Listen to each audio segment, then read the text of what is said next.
Nosotros siempre hemos tenido como base fundamental de nuestra forma de pensar, de nuestra escuela, entender que la lucha por el poder político es una lucha por la hegemonía y la lucha por la hegemonía es una lucha cultural. Ahora bien, eso no significa que sea una lucha de marketing o retórica, es una lucha inmediata y directamente material. ¿Por qué? Porque quienes mandan construyen toda una estructura en la vida cotidiana de sistema de recompensas y de castigos, de prestigios o desprestigios, de ocio y de una forma de desear y no de otra, de unos hábitos y unos prejuicios y no otros, que normaliza un tipo de comportamientos. Es decir, que crea su propia subjetividad. Así que, antes de que comience la campaña electoral, ellos ya van ganando. Por muy bien que la hagamos, por muy tensionado que esté el espacio social, por muy buenos que hayamos sido diseñando la campaña o nuestra comunicación, todo el resto de parcelas de la vida cotidiana normalizan los valores, la forma de ver el mundo y la forma de comportarse de los privilegiados. Digamos que la gente se comporta con una cierta racionalidad en la medida en que vota de acuerdo con los mismos valores con los que se comporta en el lugar de trabajo, o de acuerdo con los mismos valores con los que le pide un préstamo al banco, o vota de acuerdo con los mismos valores con los que negocia un contrato. Así que lo que nosotros le estamos pidiendo en realidad es una anomalía. Es que se comporte en el voto de forma diferente a como el neoliberalismo le ha enseñado a comportarse en todas las esferas de la vida cotidiana. Por ejemplo, el trabajo, las relaciones en los lugares de trabajo te enseñan todos los días que desgraciadamente es más rentable competir con el de al lado o pisar al de al lado que asociarte y emprender la acción colectiva. Y la gente lo aprende.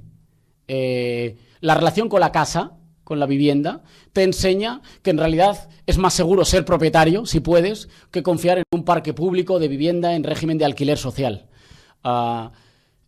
De tal manera que cuando los dirigentes de las formaciones políticas neoliberales, sean más o menos progresistas o sean más o menos conservadoras, te hablan con las mismas palabras, en los mismos términos y con la misma jerga que en la vida cotidiana, te habla el jefe, te habla el que te alquila la casa, te habla...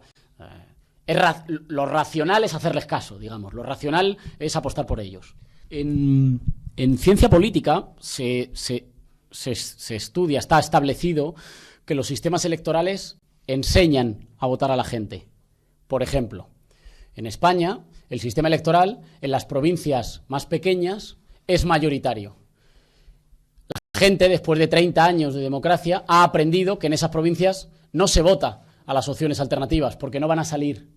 Así que un sistema electoral favorable al bipartidismo ha acabado por producir una ciudadanía pero no por un problema moral o un problema. La gente ha aprendido a manejarse en unos canales institucionales existentes. Sin embargo, nadie se preocupa, nos preocupamos mucho menos de cómo, igual que los sistemas electorales enseñan a votar, el régimen neoliberal enseña a ser, enseña a comportarse en la vida cotidiana y en la política. No es que no haya pluralismo político, es, si queréis, como que hay un pluralismo político inclinado.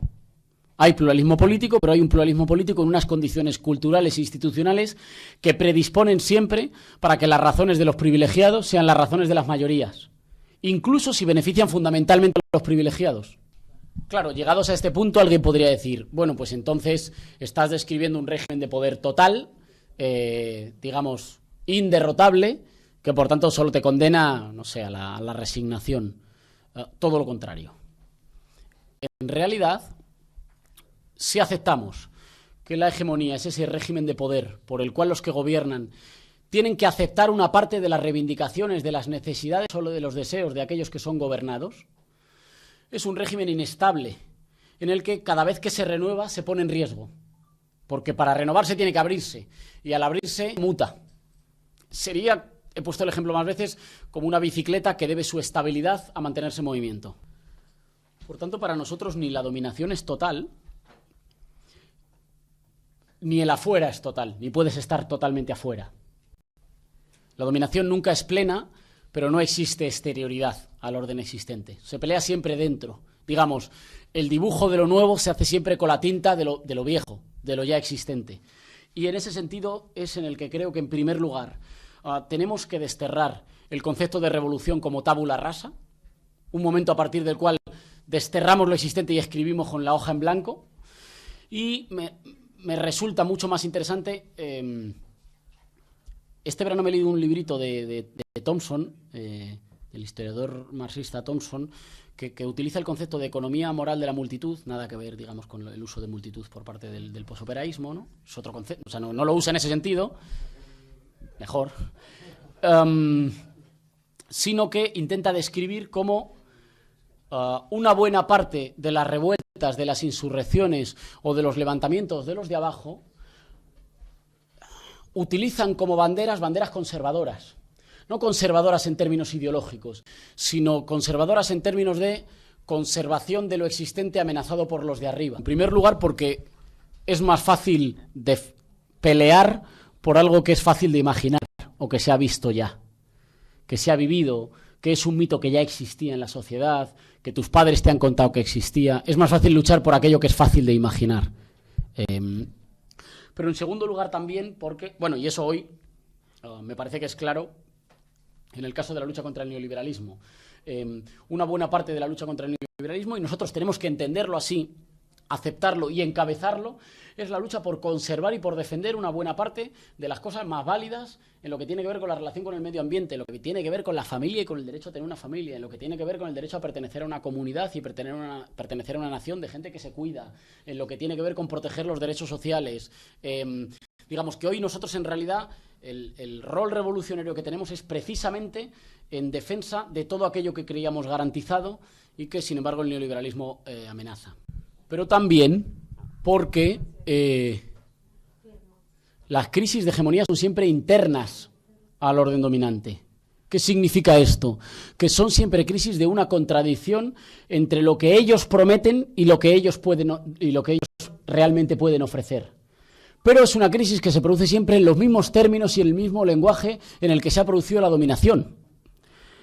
Esto es, no es tanto una confrontación entre lo que nosotros desearíamos y aquello que quienes mandan pueden ofrecer, sino entre las razones por las que consiguen mandar y su aplicación concreta, su realidad, su existencia concreta en la cotidianidad. Y pongo dos ejemplos muy sencillos. Uno, la crisis del mito del ascenso social a través del estudio o de la preparación. Eran valores del orden dominante que finalmente no se pueden realizar y por tanto que bloquean las perspectivas meritocráticas de que, no sé, con 2 másteres serás capaz de salir de la precariedad. No es una contradicción entre nuestros deseos y el mundo que existe, es una contradicción entre los mitos del mundo que existe y la realidad de que vive la gente en el día a día. Digamos que es, en ese sentido digo lo de conservador. Doy otro ejemplo. Uno de los movimientos más difíciles de enfrentar por parte de la dictadura argentina fue el de las Madres de la Plaza de Mayo. ¿Por qué? Porque estaba expresado en los mismos términos culturales en los que descansaba el discurso de la dictadura. Eran madres defendiendo a sus hijos, pilares de una institución entronizada por la dictadura como era la familia. Es decir, contestaban a la dictadura de acuerdo con una parte de los valores y del lenguaje de la dictadura. La dictadura no podía reprimir madres y decir al mismo tiempo que defendía a la familia. Siendo esto así, los militantes políticos, los militantes revolucionarios, hemos gastado mucho más tiempo en denunciar la dominación que en entenderla. Y creo que tenemos que asumir un reto intelectual, que es entender por qué es razonable la subalternación, por qué es razonable obedecer. ¿Por qué es razonable la subalternidad? ¿Cuál es la verdad que entraña? No denunciarla, no situarnos por encima de aquellos que están de acuerdo con el orden dominante, sino entender por qué hoy, aquí y ahora, por qué razones es razonable, porque no es un hechizo, no es una mentira, no es una manipulación de los medios, no es una conspiración de un conjunto de señores malvados en una sala que luego lo difunden por la televisión como si fueran rayos mágicos. No. ¿Por qué hay un tipo de construcción de orden que hace razonable, incluso para los más desfavorecidos, la obediencia, el compromiso con los valores y con las instituciones de los privilegiados? Y eso es necesario por 2 razones. En primer lugar, y esto es muy obvio, pero lamentablemente hay que repetirlo, porque no se gana regañando a nuestro pueblo, que es una cosa que a nosotros nos encanta, pero es imposible ganar regañando a nuestro pueblo. Y en segundo lugar, básicamente porque la nueva mayoría popular no la van a construir extraterrestres de Marte. La van a construir personas que hasta ayer estaban de acuerdo con los valores dominantes, se comportaban como había que comportarse y encontraban perfectamente racional comportarse. Es más, la nueva mayoría popular tampoco se va a construir de gente que dice, me arrepiento, perdón por 25 años de alienación. He descubierto... No. Pueden estar de acuerdo simultáneamente con que su comportamiento durante 25 años tenía sentido y que, sin embargo, ahora tiene sentido cambiar porque los que han cambiado son ellos o porque los que han cambiado son los de arriba. Pero la segunda razón es porque tenemos que entender el acuerdo por el cual era razonable la obediencia. Porque nosotros vamos a tener que poder ofrecer un acuerdo mejor. No porque nos gustara, no porque nos guste el de hoy, pero hay que entender el acuerdo por el cual los de abajo, la gente humilde, encuentra más razonable plegarse a la conducción de los privilegiados que apuntarse con nosotros a una aventura. Porque tendremos que estar en condiciones de ofrecer un acuerdo mejor, que ofrezca más confianza, que ofrezca más tranquilidad, que sea más atractivo, pero que se haga cargo de las razones del anterior. Digamos, nuestra opción revolucionaria no es borrar lo existente y escribirlo de nuevo. En realidad es rearticular una parte de lo existente en una dirección nueva, pero para eso tendremos que hacernos cargo de una parte de los deseos, prejuicios, ansiedades o expectativas que hasta ayer, que hoy, esta noche misma, le dan a los privilegiados el consentimiento mayoritario de nuestros pueblos. Porque esos miedos, esas expectativas o esos deseos no tienen un sentido político único y determinado. El miedo al mañana, la necesidad de formar parte de una comunidad que te proteja, puede tener muchas expresiones políticas.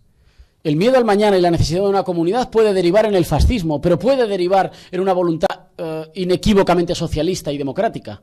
La necesidad, la voluntad de libertad individual puede ser vehiculada por el consumo, el neoliberalismo, las apps del móvil, la expansión de las plataformas de ocio, o puede derivar, por ejemplo, en una voluntad de tener más tiempo libre para tener una vida más satisfactoria, cuidar más de nuestra vida, poder disfrutar más de placeres lentos, cuidar más de nuestra tierra.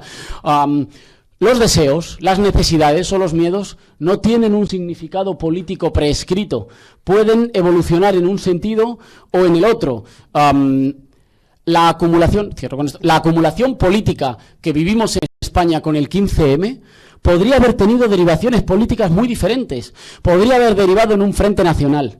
Podría haber derivado en una formación, digamos, tecnocrática que dijera que hay que sustituir a los políticos por expertos. Podría no haber pasado nada. Podría haber derivado en una formación mejor que nosotros mismos que ya hubiera hecho la revolución en España. Podría haber pasado muchas cosas. Los elementos políticos no tienen un significado establecido. Depende de una lucha cultural que demos sobre ellos.